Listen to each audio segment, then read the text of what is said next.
I hope somebody warned you what this is going to all be about. No, I'm just kind of winging it here. So, That's how we sucker people in because yeah. if they know about it ahead of time, they never show up. And I'll overthink it. So let's just go with This is 911. State your emergency. Hello, I can't help you if I don't know where you're at, honey. Where are you at? Where are you? I need as many units as I can get for Fairfield Road. Give me your numbers. 911, what's your emergency? Hey friends, it's Fletch. I'm Vice President of Public Safety Solutions at 911 Inform. Welcome to this new podcast series, Off the Cuff, Confessions of an ENP. Brought to you by 911 Inform, delivering next-generation 911 services for the enterprise today and making every second count. In this series, we're going to be talking to ENPs that have been on the job for years, as well as those brand new ENPs that have just passed the test. We'll dig in and have an in-depth conversation and find out what the ENP certification means to them. We'll talk about why they did it, what it means for their career, and what they did to pass the exam. Industry certifications are important to industry professionals, and the ENP certification is one that's admired by many in public safety. So join me as we find out exactly what makes an ENP tick in this Off-the-Cuff podcast series, Confessions of an ENP. Hey, it's Fletch. Welcome to this episode of Off the Cuff, True Confessions of an ENP. I got up this morning and I said, I've never done a podcast with a 911 director from Rock County, Wisconsin. Who the heck in the world do I know out there? And lo and behold, in my email, Courtney, a good friend of mine on the NIB, threw up one of her friends into my clutches, Kathy Sukus, who's an ENP and also the director of Rock County, Wisconsin. Welcome to Off the Cuff. well, thanks for having me. I hope somebody warned you what this is going to all be about. No, I'm just kind of winging it here. So, That's how we sucker people in because if they know about it ahead of time, they never show up. and I'll overthink it. So let's just go with it. So let's hear about Kathy Sukus, ENP, the true Hollywood story. Who is Kathy and how did she get on my podcast? Well, Kathy has been in 911 communications for 34 years. This is my 34th year. I started at a small police and fire department in southern Wisconsin, literally on the state line. Across the street from us was Illinois.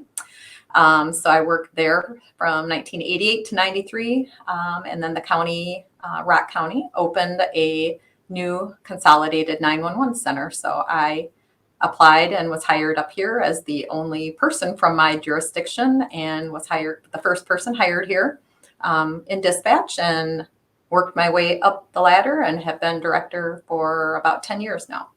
Nice, great. So when they started off consolidating, bringing everybody together, what was the plan in the center? Was it trying to direct callers to positions that were local to that area to get that local familiarity, or it was just whoever got what?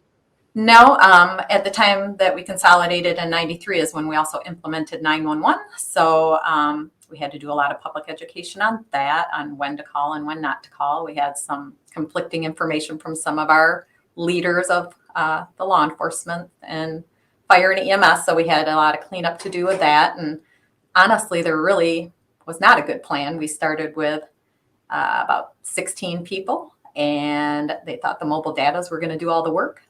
And clearly they found out that was not the case, and we're up to about 46 people now. Wow. Yeah. So, we went through, I think it was 4 directors in 2 years.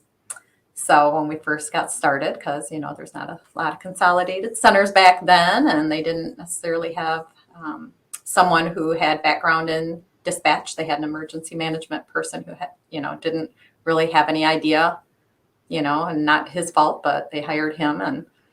And our second one had a heart attack. So that tells you. And then we had another interim police chief that took over until our permanent director was hired in 95. And he stayed with us until I was promoted. So I was operations manager because we lost an operations manager shortly after he started. So he and I worked together for about 17 years. And just built the place from the bottom on up. We had no policies, no procedures, no training. We started emergency medical dispatch is what my first big project was. So we implemented that back in 1997. And then we became CLIA accredited. That really got us on the road to recovery, I think. So we are the longest standing accredited communication center in the United States. Wow. Yeah, and the only one in Wisconsin. So we're really proud of that. So I think that really got us on the straight and narrow, along with fixing a lot of our systems that were not compatible with each other. The mapping and the CAD system and the phone system didn't speak the same language, and we had lots of headlines in the papers back in the day. So we've come a long way since then. I've only got 2 words. Holy crap. Yeah. And then I'm like, 34 years. Ooh, no wonder I have to go get my hair dyed tomorrow. I can't believe, number one, that you stayed that long through all of that and fought all. I mean, God, there's not an uphill battle that you didn't fight. Yeah, but I learned a lot. It's my community, and I love my community, and I just persisted and stuck with it. I'm just a loyal, dedicated person. Plus, then I met my husband. He works at a local police department, so kind of worked out good. And I only live about a mile away from the center, so that's even better. So, wow, now that's great. I mean, that you've turned the most stressful job environment into probably one that is the envy of everybody who's going to listen to this, because you really got the dream position there. Yeah, no, I knew kind of what I didn't exactly know I wanted it till my boss said he was going to be retiring and maybe I should start thinking about it. And then, I went back and finished my degree. I got a degree in human resource management. I had 2 small kids, husband working 3rd shift. Many a times we passed each other on the highway home from school when I was at night. And, sometimes when you set your goals and, you just kind of got to just keep working at them no matter what. And then, you have the pride of living in what you created and just keep working towards more and setting more goals. So, did you ever have to dispatch when your husband was on duty? Yeah, how did that work out? Yeah. Back in the day, everybody would go out after work and stuff like that, and then get a little chatty or whatever. But I remember we got in trouble one time because we had we have 4-H fairs here in Wisconsin, and they're kind of a big deal. And we had a goat escape from the grounds, and so we kind of did a little chase, 1080 traffic and direction of travel. And so, yeah, we kind of got in trouble for that one. And then we kind of kept it business from that point on. So, and I like telling him what to do at home and at work. So it worked out. Nice. So you get a frequent caller that nobody wants to go to. Honey, guess where you're going? And now he's a sergeant. He is one of those guys that he'll look at the calls pending, and they appreciate that because he knows. He'll just take care of it. The officers appreciate it, and we appreciate it. So. Wow, no, that's great. Oh, I'm glad you were able to make that work. It doesn't always happen. It takes a lot on both sides, and I think it takes an agency to be a little understanding. And hey, it's a high stress job. You've got to, I'm not one to break the rules, but I'm one to kind of like make sure the rules are bendable enough to people can be people. Yeah. No, I'm kind of they say I run a tight ship type of person, but over the years, you got to kind of loosen up, like you said, and be flexible. But we always made sure that we had people that supported us and backed us up. If he got called out in the middle of the night, if I got called out, if there was something at the 911 center, we always had neighbors and relatives and people who helped us. We have 2 kids. My son just became a police officer. Wow. In the same department as his dad. So he's doing that now for about a year. Yeah. And my husband's going to retire. Do you dispatch your son? Yeah, my husband's going to retire in January. So, so he'll be able to live his own life now. But so we have 2 adults. I want to hear the radio logs from that place. Yeah, but I trained my son well. The dispatchers like him apparently, so that he's a very clear talker. So on the radio. Mom. Yep. No, I have to keep my eyes shut and not look at the calls and stuff that he's on and stuff. So I just kind of. That's funny. Keep the business. So. Well, no, that's great. So what made you get your ENP? Well, my boss, previous boss, had gotten it and mentioned it to me. And then when we were recruiting for his position, I had to update my own job description. So I put that as a requirement because I thought that, that was something that kind of let you know that you're at the top of your game. And I think that directors should have that. So we wrote that into the job description, and then I luckily got the position. So I had to follow through and work on that. So I gave myself about a year and, studied up and took the test. So Great. And you've had it for quite some time now, right? Yep, I've had it since 2013. Wow. So you've come up on a few recertifications. How are you doing that? Through points, or are you taking the test again? I like taking the test. So Good for you. I like cramming, and I like learning under pressure. Like the first time, I was trying to think of all the things that I did to initially study up because I'm more of a people person, the HR stuff and this and that. So I was pretty good at that. And then when I was first promoted, we had just moved, it was narrow banding time in 2013. So Sure. had moved to our system to a P25 conventional system, which I didn't even know what that was when I was promoted. So I had to do a lot of learning quick because my boss retired early, like 3 weeks after we cut over on the new system. Yeah, right. He was smart. The bottom dropped out, as it does in these things. So I had to learn very quickly and under pressure. So I did pretty well on that and the EMP with the radio stuff. But I got the study guide, Nina study guide. I found stuff on YouTube for study groups. There was one in Texas that I saw. So I just watched their stuff. I got those yellow dummy books, like two-way radios for dummies. Oh, do they have an ENP for dummies? No, but they had radios and phones work for dummies. Like my strong suit is people. I looked at my stuff before I got on here, but my management stuff was the highest, and the 3 times that I've done it, legislation and the information system are all really high. It's the telecommunications that's a hard one for me. So I know that. So I study that, and every conference I go to, I take the techie courses, not the, I used to take the Kumbaya, and I still like those, but I like to get with a program and get my technical stuff down because now I'm responsible for it. So I do real well with the radio stuff and the HR type stuff and legislation. It's the phone stuff that's tricky. So no, that's fantastic. And so you've taken the test 3 times now. Yep. And recently I still get the book every time, and then I cram. Well, you need to, because it does change. Yeah. And then Tracy Eldridge got the she has her study group, so I did that last time along with the other stuff that I do. So total waste of time. Total waste of time. No, she's my best friend.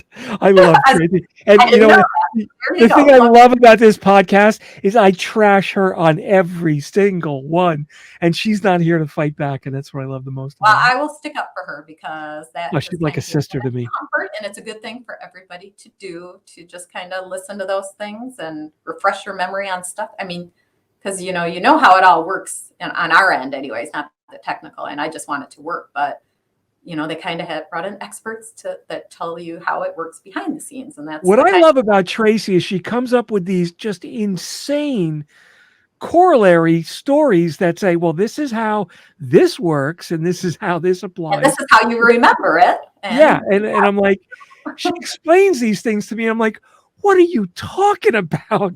But she's right. And people go, oh, I remember that too, though. I remember stuff in weird ways, either songs or just words that are similar, or if they're alphabetically in order or something. That's how my mind works too. It must be a dispatcher thing. That's how she teaches. And okay, if it works. She's cranked out a lot of people that have taken the test. I mean, I interview so many people, the new ones coming out, and they've all gone to Tracy's class, and they've gone to the class that Mission Critical offers, and they go to the one out of Colorado and Florida. I mean, they're free. Might as well take advantage of everything that's there. Yeah. Right. But she does a great job of posting all of her episodes on YouTube and really fostering that community of people. Yeah. And she's gotten companies to sponsor. What's that? She's also got companies to sponsor. Yes, I've seen that. Yep. And I always had to watch the ones that were recorded because it just didn't work out with my schedule. But that was better because then I could rewind and rewatch it and stuff It like doesn't that. work out with anybody's schedule. I mean, Very working It's your shift time hours. to do on her own time and Yeah. very dedicated. So what kind of advice do you have for a new person who's thinking about, well, do I need to become an EMP? Is it worth all this investment in time? I heard the test is really hard, and it is. It's umpteen billion questions. It's only got an 80% pass rate. I What didn't know. do you say to somebody that's thinking about that? I always say my little motto is if your mind can conceive it, you can achieve it. That's my motto in my workout room in my basement. So if you want to do it, you can do it. You just have to prepare. It is important if you want to be the best in your profession, whether it's from telecommunicator onto director or a vendor or something like that. It gives you a wide variety of things you should know or be aware of so that you're aware they're out there.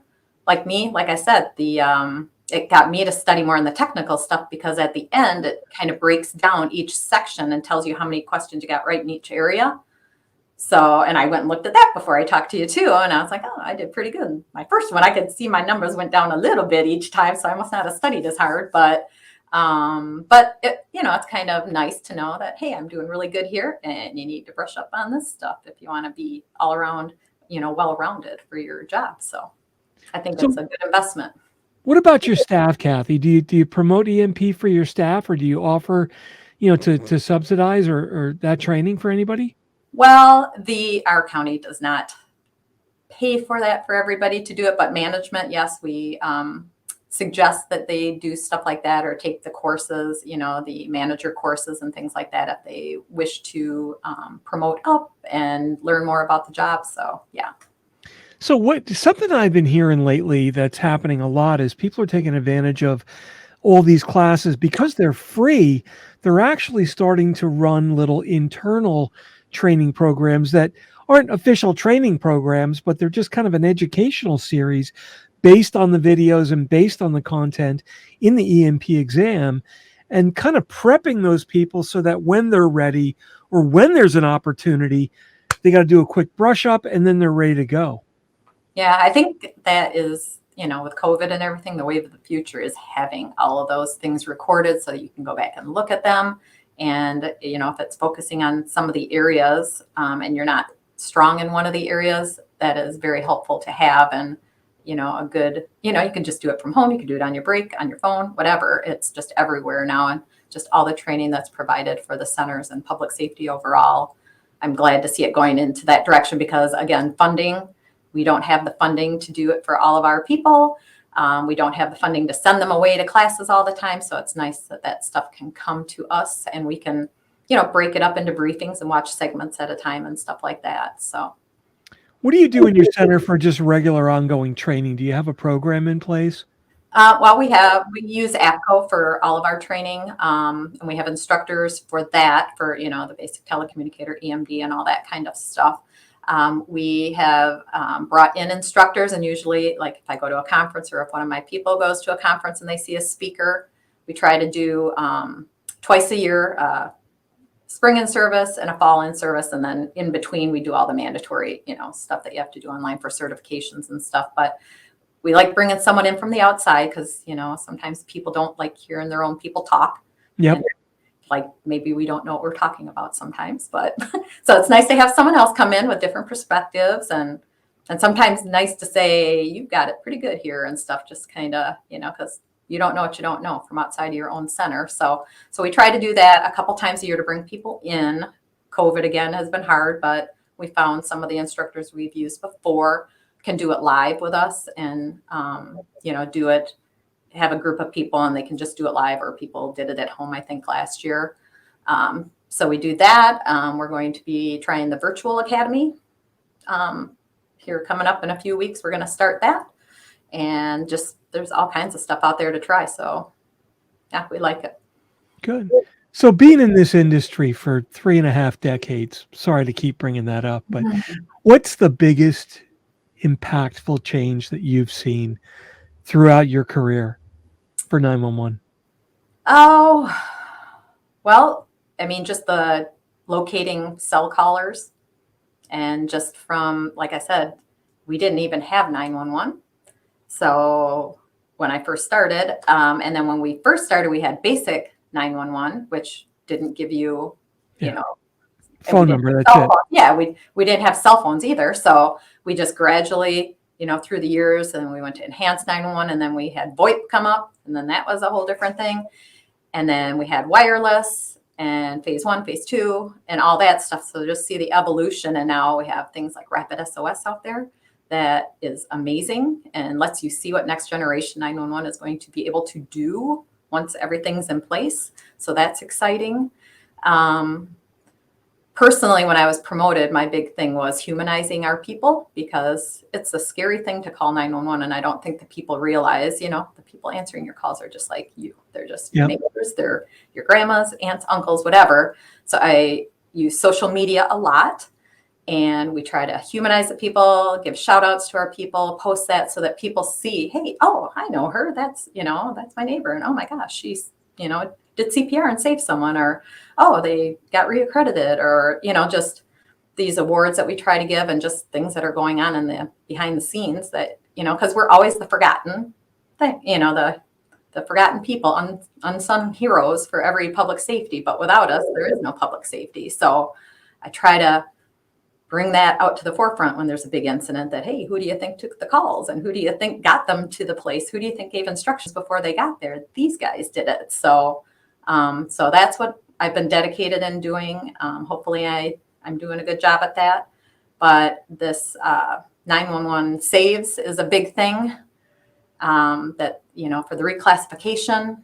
I think that to stop our hiring crisis in 911, I think that, I know a lot of states are doing it, and some counties in our state are starting to do it. I think Milwaukee County just sent something to the state of Wisconsin to get going on that. So I've had legislators come here. I was lucky enough a few years ago that the Speaker of the House is from Janesville, Wisconsin, if you didn't know that. Oh, wow.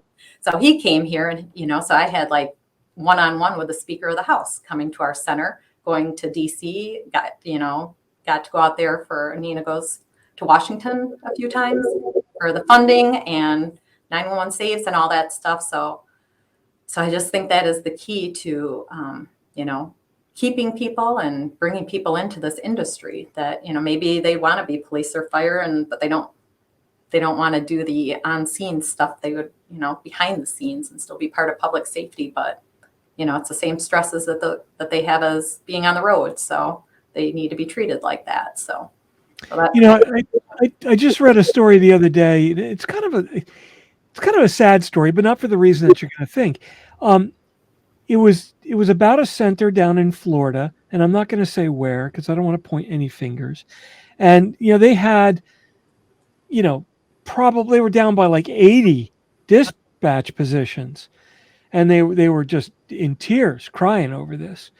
And they went back and they went to the state, and they presented their numbers, and the state came back and said, "Oh, okay. Here's $4 million.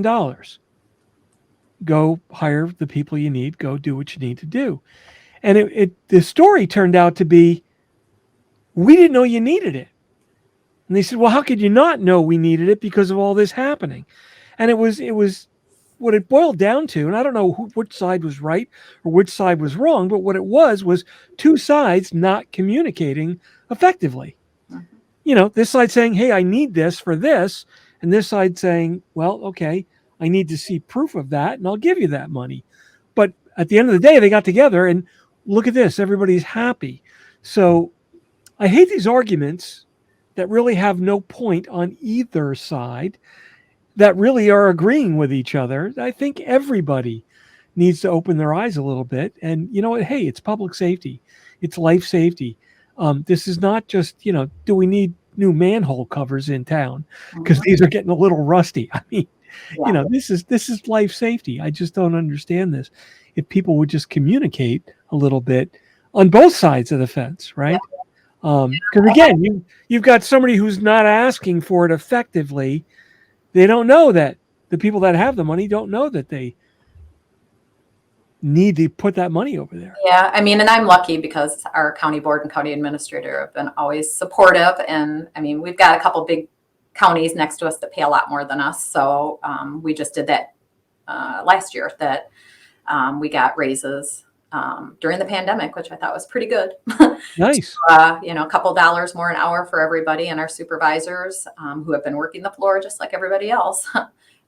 So our county realizes that, I think, and our community realizes it, because I've done something, and I know some people hesitate doing it, but I have a really good relationship with our local media. So again, I post stuff on Facebook. We have people ghosting us on interviews. We have people, not taking the job after they go through the entire process because, they decide it's not for them. And so, I use media to do it, and that brings attention. And I know some people don't like that, but, like you said, if people don't know there's a problem, how are you going to get the solution if you don't ask for some help? And so slowly but surely, we're bringing our numbers back up, and we're not as bad as a lot of centers, thank God. But I've been in there dispatching too. Yeah. That's just the way it is. You got to keep the place running. So, and that's a long time ago that I dispatched, but you just got to do what you got to do, because you cannot not answer calls. Yeah, no, you're absolutely right. And, again, social media can be very effective, but it also can be very ineffective. If you over-rotate, you'll end up really hurting yourself. Mm-hmm. But, when I first got exposed to Hank Hunt and Carey's Law, for MLTS, the dial-a-9, I went to social media to just blow that up to make people aware of that problem. And everyone said, you're going to be 10 years to get that law passed. We got the law passed in 4.5 years. And right after that came the Ray Bombs Act, strengthening it a little more, which was planned because I knew I couldn't get everything in one shot. And people were like, no, you got to do everything in one shot because you're never going to get this again. Yeah. No. I don't believe that. I think if we expose the problem and then say, okay, we made it a little better, but there's more to do, I think we can get more money for that. I mean, everybody should be able to agree on public safety with 911, that is. Absolutely. Got other issues, but you would think that's a pretty bipartisan issue, because everybody is going to know someone, or they're going to need to call 911 sometime, and who does not want professionals answering that and sending help to the proper location? So it's a no-brainer to me. So you just have to present it in the proper way, and like you say, not overplay it and not whine and not, try to make someone look bad. You just have to bring out the facts and the why. The why person. So, And that's why, the approach we took with Carey's Law was what ended up killing Carey was lack of access. Her daughter knew to dial 911. That was not the problem. She wasn't able to from the motel because she had to dial 9. Mm-hmm. Where did that come from, right? So she knew what to do, but couldn't. Carey lived for like 25 minutes or more, according to the coroner. EMS was 5 minutes away. Yeah. But wasn't called for 25 minutes. Yeah. So, we know Carey would have survived. So that was a great example of, let's fix this problem. Yeah, what about location? What about all this? Yeah, that's a problem too. But you know what? None of that matters if you don't have access. And I took a lot of heat for just focusing on access. But boy, I'll tell you, the location problem came up as soon as we got Carey's Law passed. Well, we've got to add this to it. Yeah, you're right. If I tried to do all that all at once, the whole thing would have been stalled. Yeah, it just always amazes me at conferences, hearing the families of, you see these news stories, and you happen to see them at our conferences, and it's like amazing to me. And hopefully I would be the same way if anything tragic like that happened, but they take their pain and sorrow and put it towards making the system better. So to me, I'm just always amazed. And I just saw you guys at the Wisconsin Whipscom thing. So I listened to that whole story just a month ago.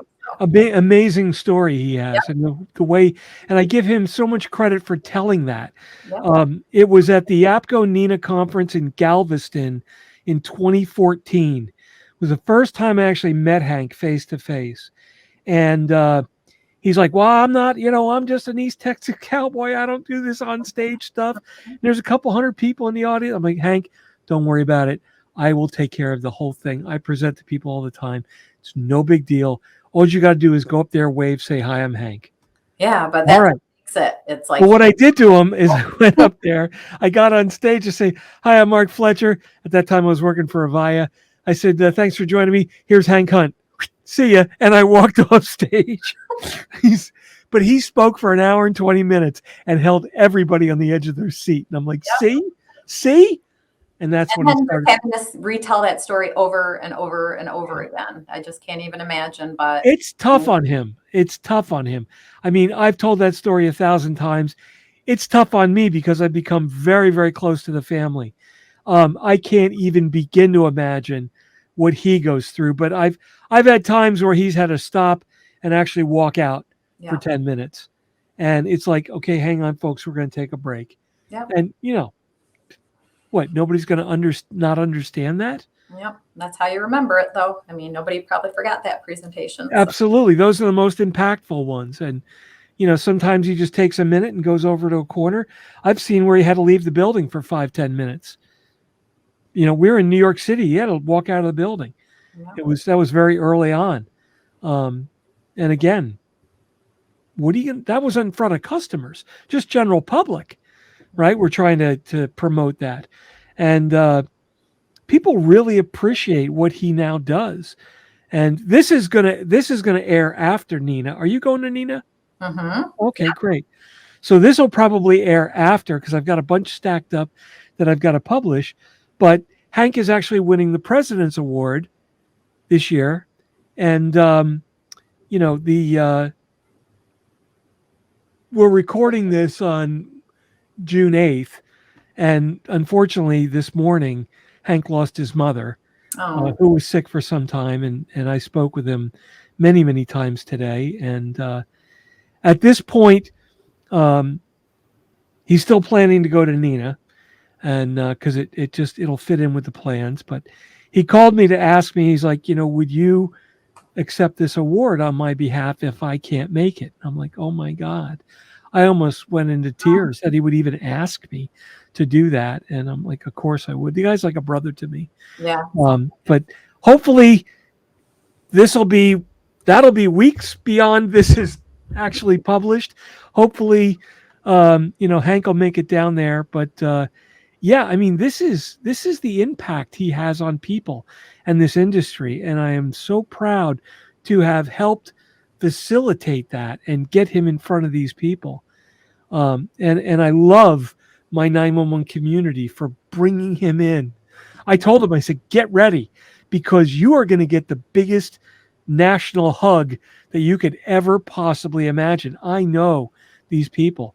And when they hear and understand your story, you are going to become an overnight hero. And he has. Yeah. No, it really makes a difference to the telecommunicators or dispatchers or whoever that attend those because it's like, here is a real person in the real situation. That's why you have to be on your A game every day when you go to work. Yep. And, everybody has bad days, but you have to be focused because you just never know. You do not want your situation to be a conference item at Nina or APCO some years. That's it. Nope. I mean, Kathy, think about this. You stress to your folks that the people that are calling in are real people, and you try to stress to those people calling in that these people are your friends and neighbors that are answering your call. You got to take a look at the victim side as well, right? These people exist to both sides of that fence and say, look, this is the impact of when it goes wrong. And this is the little teeny thing that made it go wrong. And damn it, we can fix this. Yeah.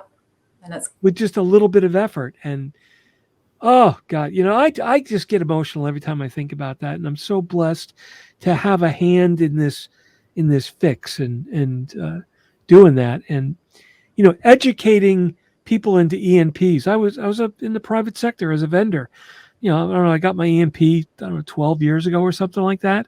And I was on the NIB very shortly after that, bringing this out to others. And, when I started doing podcasts, I'm like, look, I'm going to start doing an ENP podcast and just to get the word out there because there are people like you that need to be speaking at conferences. You are like the model. Well, thanks. I'm just kind of keep myself in here and trying to make my center the best as it is. But yes, well, you know what? That's great, Kathy. That's great, Kathy. But you got to show your stuff. Yeah. Yeah, because I tell you what, I am impressed with what you've done. Not that I make a big difference being impressed, but if I'm impressed, a lot of other people are going to be Well, we impressed could be as a well. team. So we could be a team sometime. You can No, teach me the telephone stuff, and I'll teach you the people stuff. we're teaming right now. Sure, I'll teach you the telephone stuff. Did you hear? Did you feel that? There's 1,000 people going, no, stay away from Fletcher. Yeah. There's a ripple in the force. No. Yeah, I mean, I've kind of heard about you, but I didn't. Oh, well, see that's what makes me worried. Because I don't mind joking. I'm friends with Gary Bell, so Gary's filled me in. Oh, God. You know what? Let me tell you. 90% of what Gary Bell has told you about me is probably true, but don't believe him anyway. Yeah. So I threaten to, I have very little on Gary Bell, but I threaten that I have a lot. And he knows that I might. So Gary's a great guy. Yes, I love Gary. So, all right. Well, listen, thank you very, very much, Kathy. You've been a great, now I'm mad at Gary because Gary should have given you up years ago. I had to wait for Courtney to give you up. Well, you've been a great guest. Right there.